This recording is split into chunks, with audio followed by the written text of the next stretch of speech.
Good morning. Welcome to Trinity Church, United Church of Christ's online worship. The circumstances in which we find ourselves as a nation and as a local community are extraordinary and unprecedented in our lifetimes. The reason that you are watching this right now is because we aren't allowed to be together because of threat to our personal and public health.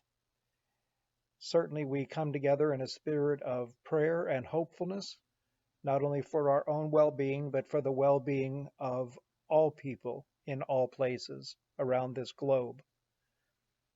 We trust that all things will ultimately work together for good, but this is our attempt at Trinity Church to extend an opportunity to receive some encouragement and some peacefulness. So I invite you to take a deep, centering breath. Release that breath gently and allow yourself to relax and focus on this moment. Open your heart and your mind. Take another deep breath and allow the Spirit of God to minister to you in this time of anxiety and uncertainty. Open your heart and your spirit to receive blessings and allow yourself to receive hope and encouragement. May the words of my mouth and the meditations of all our hearts be acceptable to you, O God, for you are our rock and our salvation. Amen. May the music that you're about to hear, Be Still My Soul, by Richard Sparks, and the images of our welcome table in the center of the sanctuary, may those gifts bring you to a good place as we worship together.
Gracious God, you have promised us that no matter where we are on life's journey, that you will be our companion, our friend, and our guide. These are extraordinary circumstances in which we find ourselves. And today we would expect to be together in this house of worship. But instead, we're trying to find ways to connect with you and with one another through technology. And no matter how warm these moments might be, we are going to miss each other. We will miss looking into each other's eyes. We will miss holding each other's hands. We will miss hearing each other's voices, and we will miss the hugs. Nothing takes the place of community and being together, especially in a time of challenge and crisis. But the circumstances in which we are living right now demand extraordinary measures.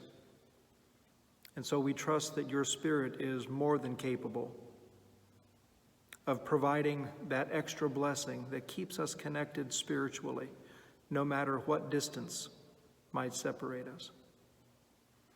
May the moments that we now anticipate sharing with you and with each other, may they bring comfort to our hearts, encouragement to our spirits, and joy to our souls as we try to take it one step, one day, one moment at a time, and doing it knowing that you are by our side each step of the way. We ask it in Jesus' name. Amen.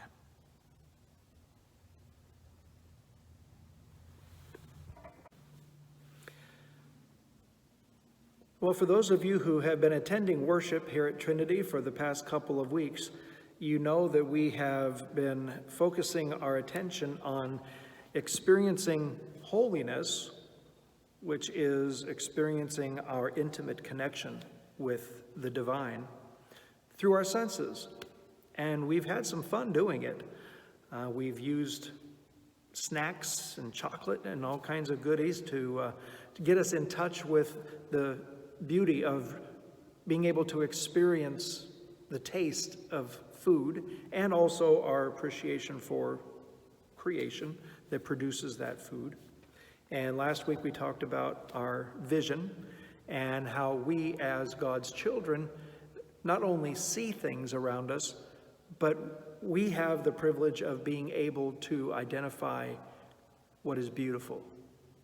We get to determine what is beautiful to us in our vision, the creativity of the world around us. And in that experience of owning and perceiving and naming beauty, then we encounter the wonder and the holiness of our intimate connection with God. This week, we were going to talk about our sense of smell. Believe it or not, our sense of smell is another way to experience the wonder of our intimate connection with God. Now, personally, I don't know how God smells. I'm not sure I want to know. But I do know that we have been gifted with all of these senses as a way of experiencing that diversity of how God communicates to us and experiences creation through us, even through our noses. But unfortunately, given our circumstances, I don't know how to pull it off. I mean, I could tell you about it, but we've actually been using items to help us to experience it. I was going to bring a bouquet of roses, and I was going to bring some other things for us to smell together and to determine what are we attracted to, what are we repulsed by, and why are we able to make that difference. For example, if I handed you a rose or a skunk, which one would you prefer to sniff? Why? You have the ability to make that decision. you are attracted to one, you are repulsed by the other. We take all that for granted. We just do it.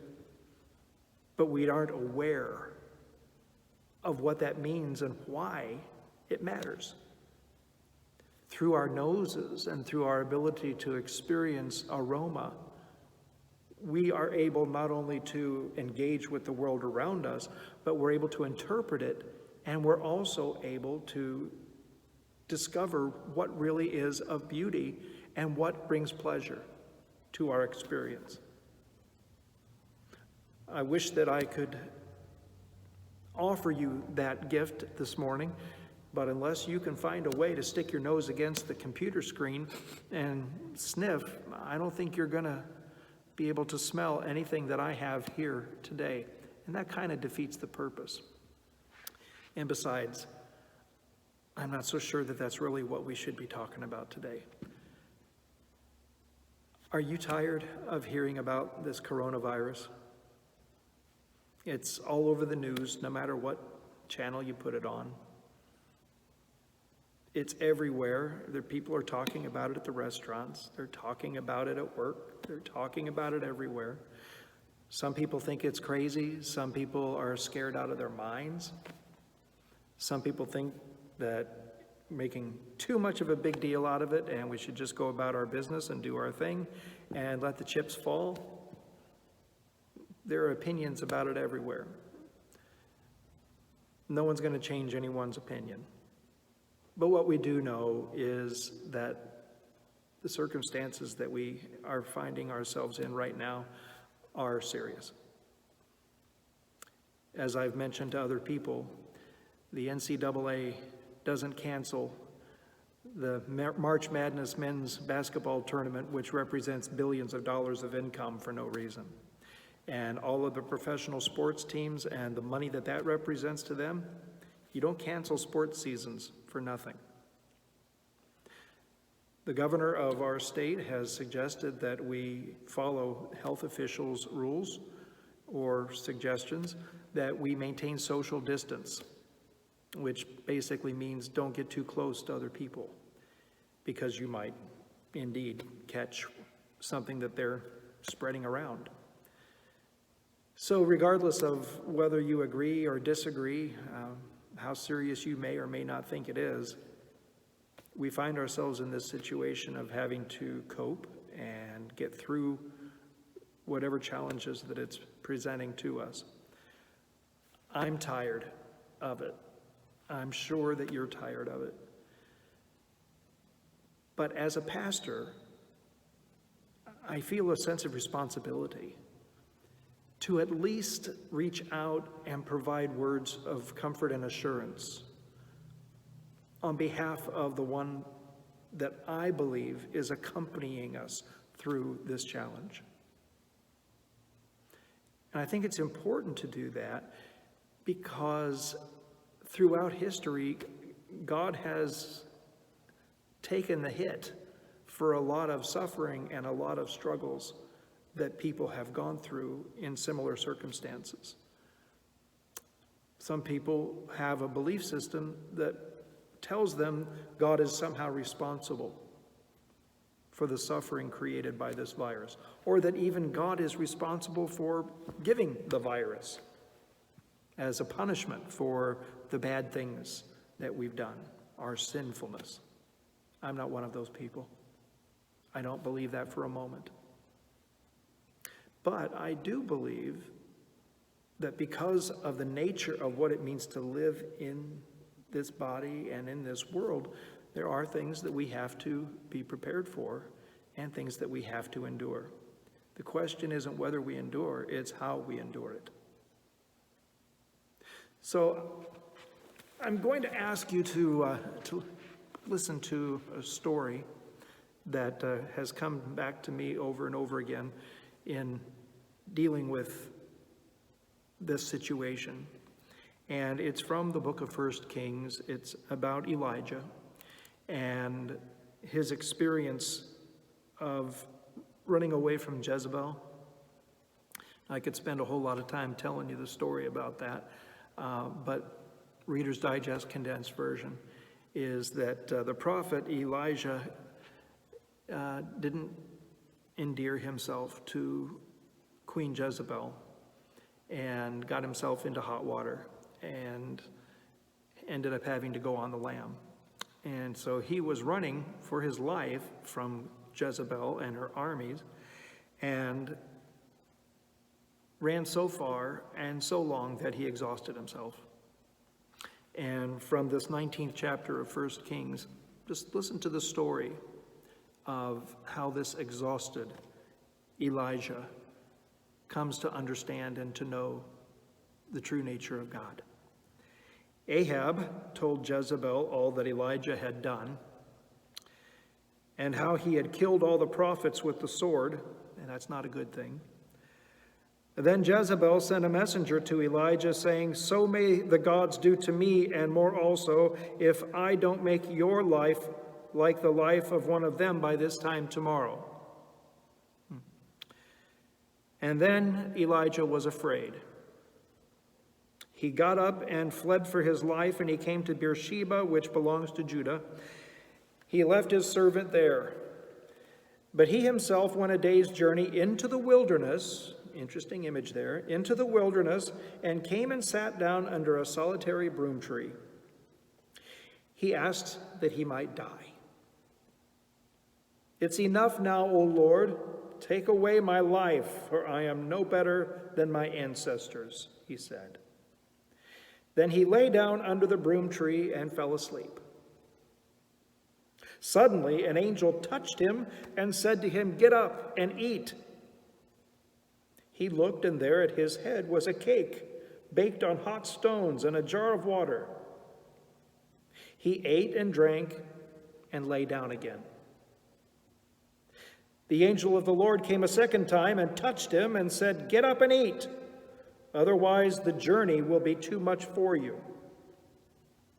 So he got up, he ate and drank and took nourishment, and he went in the strength of that food for 40 days and 40 nights, until he got to Horeb, the mountain of God. At that place he came to a cave, and he spent the night in that cave. Then the word of the Lord came to him, saying, "What are you doing here, Elijah?" And he answered, "I've been very zealous for the Lord, the God of hosts. For the Israelites have forsaken your covenant and thrown down your altars and killed your prophets with the sword, and I alone am left, and they're trying to take my life away." And he said, "Go out and stand on the mountain before the Lord, for the Lord is about to pass by." Now there was a great wind, so strong that it was splitting mountains and breaking rocks in pieces before the Lord. But the Lord was not in the wind. And after the wind there was an earthquake. But the Lord was not in the earthquake. And after the earthquake, a fire. But the Lord was not in the fire. And after the fire, there was a sound of sheer silence. When Elijah heard it, he wrapped his face in his mantle and went out and stood at the entrance of the cave. Then there came a voice to him that said, "What are you doing here, Elijah?" And he answered, "I've been very zealous for the Lord, the God of hosts, for the Israelites have forsaken your covenant and thrown down your altars and killed your prophets with the sword, and I alone am left, and they're seeking my life. They want to take it away." Then the Lord said to him, "Go, return on your way to the wilderness of Damascus, and when you arrive, you shall anoint Hazael as king over Aram. You shall also anoint Jehu, son of Nimshi, as king over Israel, and you shall anoint Elisha, son of Shaphat of Amilah, as prophet in your place. Whoever escapes from the sword of Hazael, Jehu shall kill, and whoever escapes from the sword of Jehu, Elisha shall kill. And yet I will leave 7,000 in Israel, all the knees that have not bowed down to Baal, and every mouth that has not kissed him. So there. Elijah got himself into a situation in which he became so frightened for his life that he decided to run. And he ran, and he ran, and he ran until he couldn't run anymore. And in his exhaustion, his ears are finally open, and there's an opportunity for God to reach out to him and address his need. It's interesting that the first thing that happens with Elijah is that God doesn't chastise him. God does not punish him. God does not tell him what he should have or should not have done. God ministers to his needs. An angel comes and touches him on the shoulder and says, "Wake up. Wake up and eat." And miraculously, God has provided for him. And so he eats and he drinks. And he goes back to sleep. And again, the angel touches him on the shoulder and says, "Elijah, wake up. You have to nourish yourself. You need to be strong for the journey." And so Elijah ate and he drank again, and he became strong. And he was told, "You need to remain strong because the journey ahead is not going to be easy." 40 days, 40 nights. In Scripture, that's pretty standard stuff for a struggle and a challenge. Remember the people of Israel and how long they dealt with their issues. Remember the story of the flood, 40 days and 40 nights of chaos. 40 days and 40 nights for Elijah on the lam. And he goes in the strength of what God has provided for him until he gets to a place where he takes refuge in a cave. And it's there, in a holy place, that Elijah discovers his true strength and his connection with God. In the midst of the challenge, he thinks he's hiding from it. He thinks he's being protected from the calamity. He thinks that everyone is still out to get him, and Jezebel is going to come kill him. But while he's hiding in the cave, all heck breaks loose. And according to the storyteller, there was a huge wind storm. And the wind blew so hard it was breaking mountains and rocks to pieces. And then the storyteller says clearly, God wasn't in the violence of the wind. And after the wind, there was a huge earthquake. But the storyteller reminds us that God was not in the earthquake.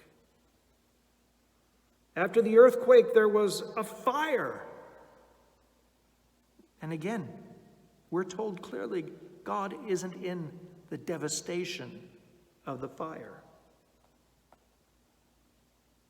But after that fire, there is a still small voice that speaks, a holy whisper that comes to Elijah, not just to his ears, but to his heart, to his soul, and is just as nourishing and just as strengthening and just as empowering as the drink and that little cake that was put at his shoulder when he fell asleep under that broom tree.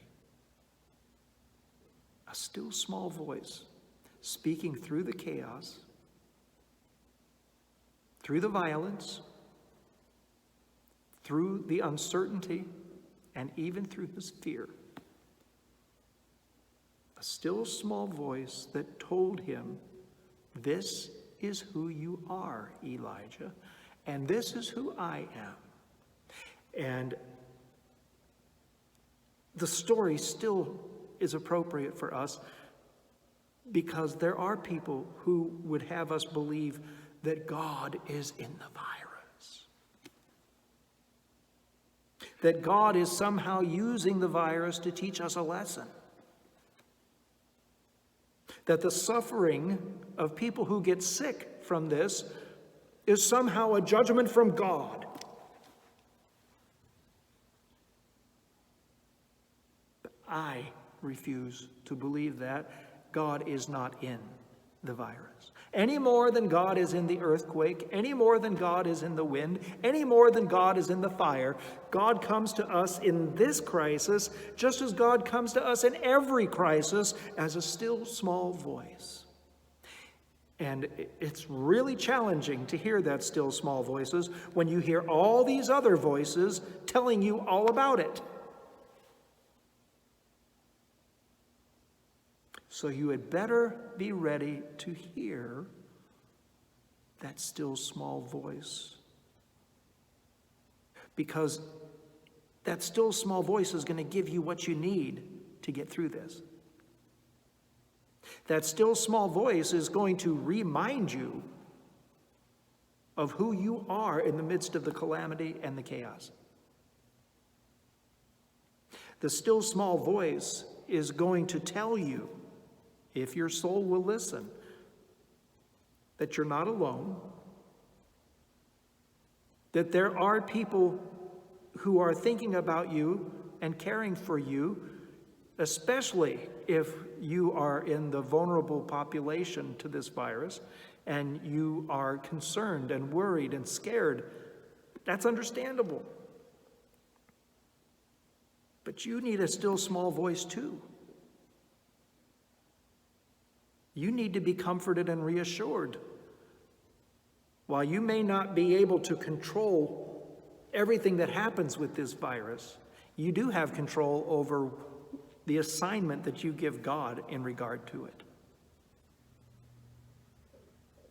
So you need to be hearing and tuning in to that still small voice that says, hey, I'm with you through this journey. And even if we have to close everything down for 40 days and 40 nights, I'm still there, giving you what you need. I'm still sending those angels to give you a call and tap you on the shoulder and say, get up, take nourishment. Don't lose hope. Don't surrender. Don't give up that passion and that desire to fight. And certainly, don't give up your passion and your desire to be connected to the world around you. Don't let depression or even the anxiety of everything that's happening distract you from remembering what's really true. I don't know what's going to happen. None of us really knows for sure. But I can tell you with great assurance that the still small voice of God has always been speaking. It always will continue to speak. It's up to us to listen. Your soul already knows that voice, just like you would know the loving voice of a parent, grandparent, spouse. Your soul knows that still small voice because that is the first voice that it's ever known. And it's that still small voice that will always be speaking to it. And it's through that soul voice that we find our comfort and our peace. So take a deep breath and remember, you will endure. You will get through this. We will get through it together. And if nothing else, we're going to learn a lot from this experience. I mean, look, this is the first time we've done an online worship or an online message. Maybe this was an opportunity for us to expand our horizons and make something positive out of something negative. But if you're watching this today, thank you. Thank you for tuning in and looking for something that's going to give you strength, even if it's just to get through the day. Remember that you are not alone. You are loved. You are strong. And remember, through all of this, God is the still small voice of love.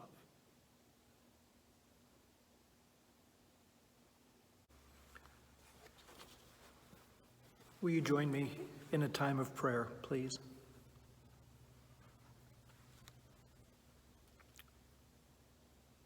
Holy One, we come to you in the midst of a calamity of the world around us, crisis unfolding, anxiety on the loose, mothers worried about their children, children worried about their aged parents, spouses of healthcare workers worried about their loved one,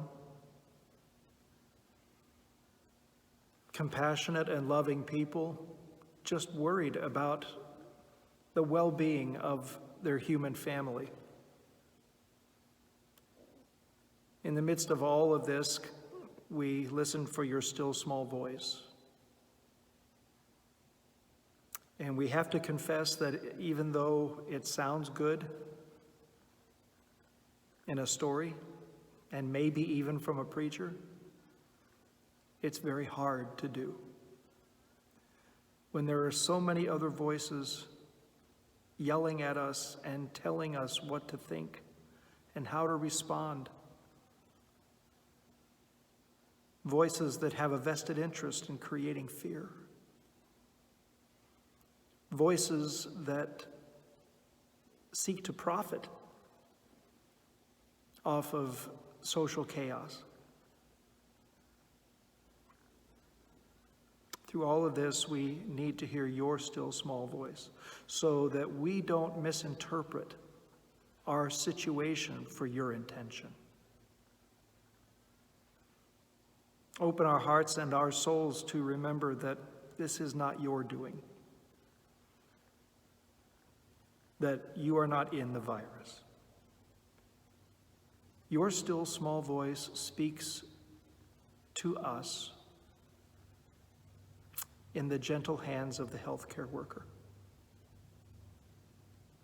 Your still small voice speaks to us in the phone call from a friend or a fellow church member, asking how we're doing in the midst of all of the craziness.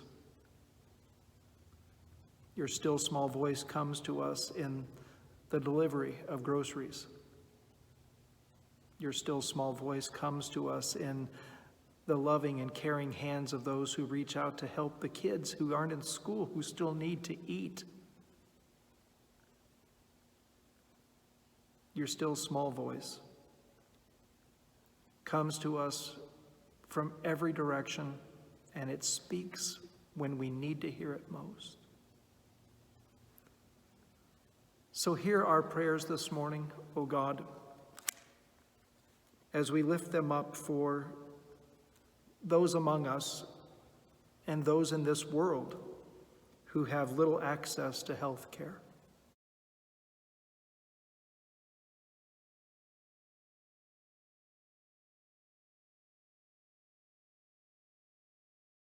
Hear the cries of our hearts for children whom school keeps safe and fed.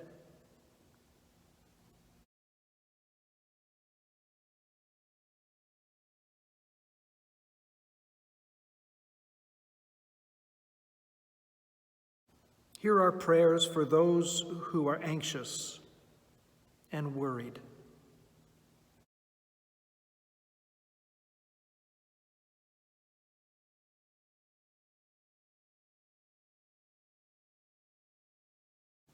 Hear our prayers, O God, for those who are sick, not only with the coronavirus, but for those who are living in bodies that are not well.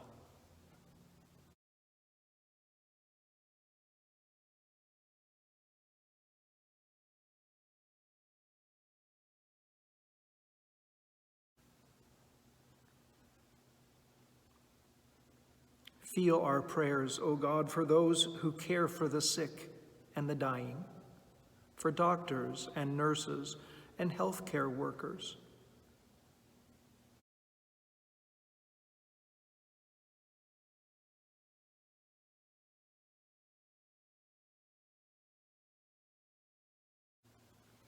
Hear our prayers, O God, for those who feel isolated, alienated, cut off, and alone.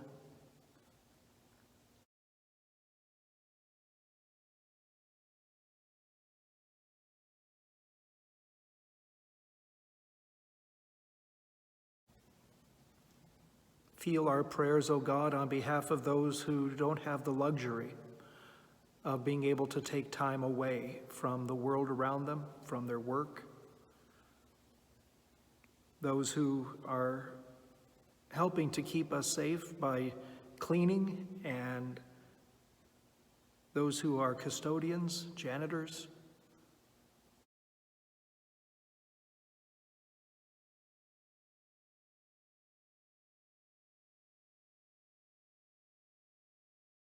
Hear our prayers especially for the vulnerable among us, the elderly, the immunocompromised, those who have multiple health conditions that already affect their bodies.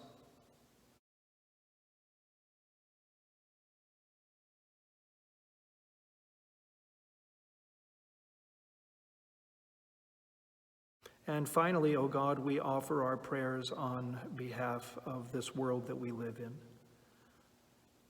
There are people all over the globe who are suffering.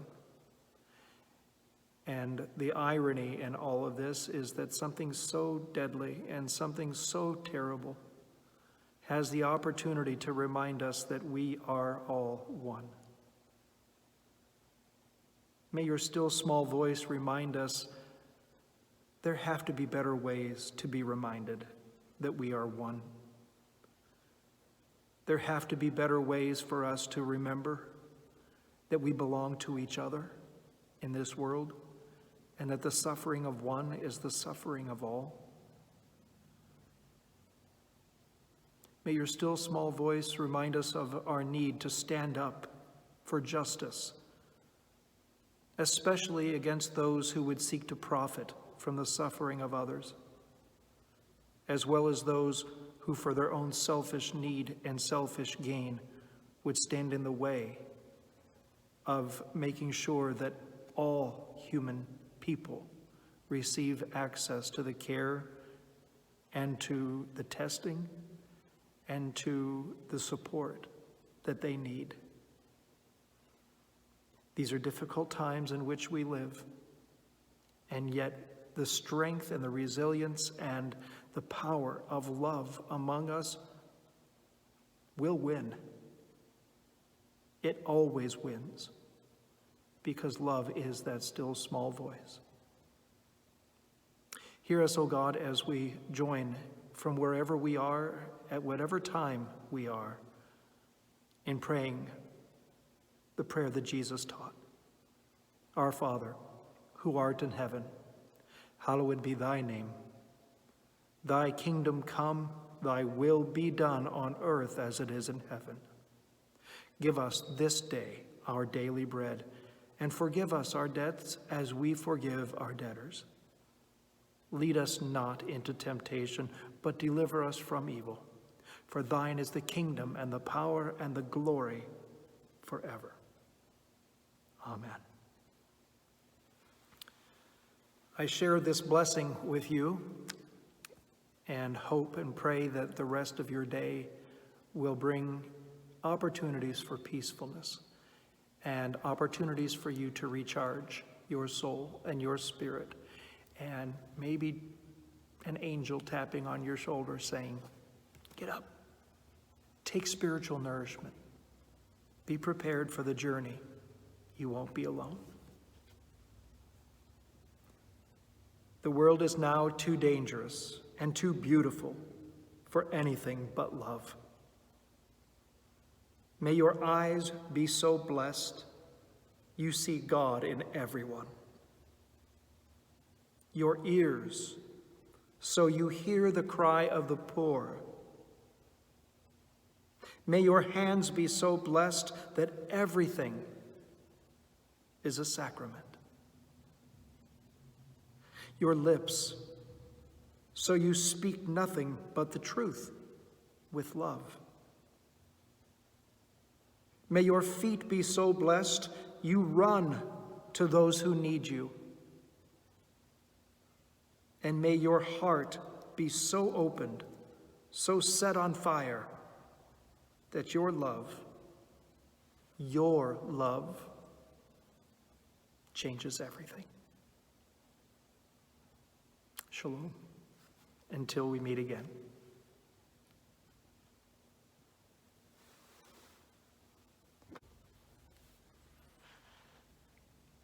I'd like to share a blessing with you as we close this time together in a spirit of hopefulness that what we've offered in this time has given you some spiritual nourishment. My prayer is that for the rest of this day, that you will have some peace to get you through, and that in your sleep tonight, you will be refreshed and you will be given strength and courage to face the challenges of another day tomorrow. Remember, there are always angels tapping you on the shoulder, reminding you to take spiritual nourishment and to tell you that you aren't alone on the journey ahead. I leave you with this blessing. The world is now too dangerous and too beautiful for anything but love. May your eyes be so blessed that you see God in everyone. Your ears, so you hear the cry of the poor. May your hands be so blessed that everything you touch is a sacrament. Your lips, so you speak nothing but the truth in love. May your feet be so blessed that you run to those who need you.